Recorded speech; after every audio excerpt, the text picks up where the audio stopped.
ಬಹಳ ಸಂತೋಷವಾದಂಥ ವಿಷಯ. ನಮ್ಮ ಮಂಡ್ಯ ನಗರದಲ್ಲಿ 87ನೇ ಅಖಿಲ ಭಾರತ ಕನ್ನಡ ಸಾಹಿತ್ಯ ಸಮ್ಮೇಳನ ಇದೇ ತಿಂಗಳು ಡಿಸೆಂಬರ್ 20, 21, 22ನೇ ತಾರೀಕು ಜರುಗ್ತಾ ಇರ್ತಕ್ಕಂಥ ಬಹಳ ಸಂತೋಷವಾದಂಥ ವಿಷಯ. ನಾನು ಇತ್ತೀಚೆಗೆ ಬಾಗಲಕೋಟೆ ಆಗ್ಬೋದು, ಮೈಸೂರು, ಹಾಗೆ ಬೆಂಗಳೂರು, ಹೀಗೆ ಅನೇಕ ಭಾಗಗಳಿಗೆ ಹೋದಂಥ ಸಂದರ್ಭದಲ್ಲಿ ಎಲ್ಲರೂ ಮಂಡ್ಯ ಜಿಲ್ಲೆಗೆ ನಾವು ಬರ್ತೀವಿ, ನಮಗೆ ಅಕಾಮಡೇಷನ್ ವ್ಯವಸ್ಥೆಯನ್ನು ಮಾಡಿ ಅಲ್ಲಿ ಇನ್ನಿತರ ಏನು ಪಾಸ್ಗಳ ವ್ಯವಸ್ಥೆ ಇದೆ, ಹೇಗೆ ನಮಗೂ ಅವಕಾಶಗಳನ್ನು ಕೊಡಿ, ನಾವು ನೃತ್ಯವನ್ನು ಮಾಡಬೇಕು, ಸಾಹಿತ್ಯ ಸಮ್ಮೇಳನದಲ್ಲಿ ನಾವು ಭಾಗವಹಿಸಬೇಕು, ನಮ್ಮ ಮಕ್ಕಳಲ್ಲೂ ಸಹ ಪ್ರತಿಭೆ ಇದೆ, ಕನ್ನಡದ ಬಗ್ಗೆ ನಾನು ಮಾತಾಡಬೇಕು ಅಂತೇಳಿ ಅನೇಕ ಭಾಗಗಳಿಂದ ಜನಗಳ ಒತ್ತಾಯ ಇದೆ.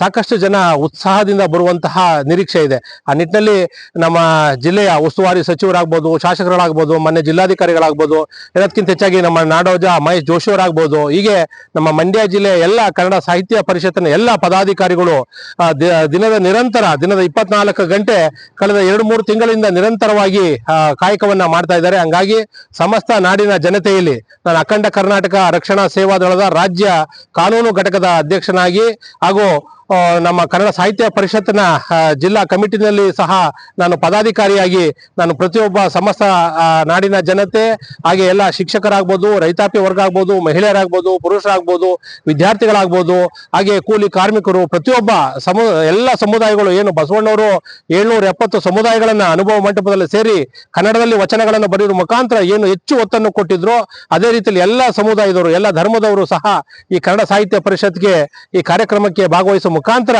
ಈ ಕನ್ನಡ ಹಬ್ಬವನ್ನ ಮೆರುಗುಗೊಳಿಸಬೇಕು.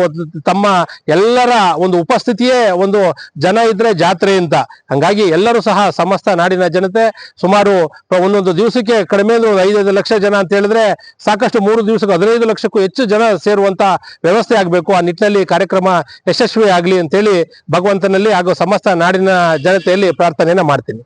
ಅಲ್ಲ, ಸಾಹಿತ್ಯ ಸಮ್ಮೇಳನ ಅಂದ್ರೆ ಪ್ರತಿಯೊಬ್ಬರಿಗೂ ಸಹ ಗೌರವ ಕೊಡುವಂತಹ, ಸಾಹಿತಿಗಳಿಗೆ ಗೌರವ ಕೊಡುವಂತ ನಿಟ್ಟಿನಲ್ಲಿ ಇರಬೇಕು. ಪ್ರತಿಯೊಂದು ಜಿಲ್ಲೆಗೂ ತಾಲೂಕಿಗೂ ಪ್ರತಿಯೊಬ್ಬ ಒಂದು ಮನಸ್ಸಿಗೂ ಸಹ ಅವಕಾಶಗಳು ಕಲ್ಪಿಸುವಂತ ವ್ಯವಸ್ಥೆ ಆಗಬೇಕು.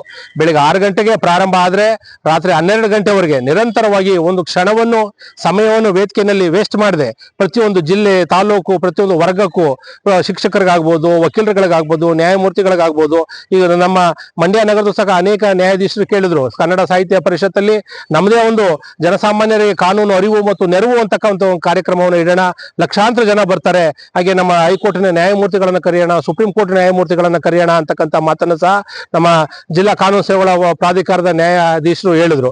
ಹಾಗೆ ಪ್ರತಿಯೊಬ್ಬರಿಗೂ ಆಸಕ್ತಿ ಇದೆ. ಒಂದು ವ್ಯವಸ್ಥೆಯನ್ನ ಸಂಬಂಧಪಟ್ಟಂತ ನನ್ನೂ ಸಹ ಒಳಗೊಂಡಂತೆ ಎಲ್ಲ ಅಧಿಕಾರಿಗಳು, ಮಾನ್ಯ ಜಿಲ್ಲಾಧಿಕಾರಿಗಳು ವ್ಯವಸ್ಥೆ ಮಾಡಿದ್ರೆ ಇನ್ನೂ ಚೆನ್ನಾಗಿರ್ತದೆ ಅಂತಕ್ಕಂಥದ್ದು ನನ್ನ ಮಾತು.